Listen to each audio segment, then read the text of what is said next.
বাবুয়ার হাতে এখন অনেকগুলো টাকা, ১,০০০ টাকার নোটের বান্ডিল, এতগুলো যে গুণে শেষ করা যাবে না। হতভম্ব হয়ে বাবুয়া বান্ডিলগুলোর দিকে তাকিয়ে আছে আর মনে মনে ভাবছে সে এখন এত টাকার মালিক হয়ে গেছে।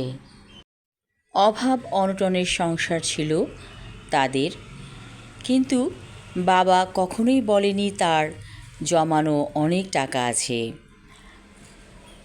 বাবার যখন বড় রকমের অসুখ ধরা পড়ল এবং ডাক্তার জবাব দিয়ে দিল সময় বেশি নেই, তখন বাবা বাবুয়াকে কাছে ডেকে বলেছিল এই চোরাকুঠুরির কথা, যেই চোরাকুঠুরির কথা কেউ জানতো না, শুধুমাত্র বাবুয়াকে বলে গিয়েছিল বাবা সেই কুঠুরির কথা।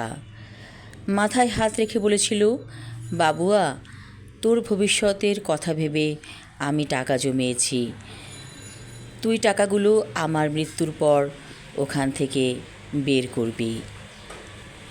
বাবুয়া প্রথমে বিশ্বাস করেনি বাবার কথা। চোরাকুঠুরির চাবিও বাবা দিয়ে দিয়েছিল। বাবার মৃত্যুর পরে সবাই যখন চলে গিয়েছিল যে যার বাসায়, নিরিবিলিতে বাবুয়া ঢুকেছিল চোরাকুঠুরিতে। সেখানে যেয়ে দেখল টাকার বান্ডিলগুলো। বাড়িটা বাবার পৈতৃক সূত্রে পাওয়া, অর্থাৎ বাবুয়ার দাদার বাড়ি এটি। তখন বাবুয়া অনেক ছোট, খেলতে যেয়ে পা পিছলে পড়ে গিয়েছিল চোরাকুঠুরির ঢাকনার ওপরে।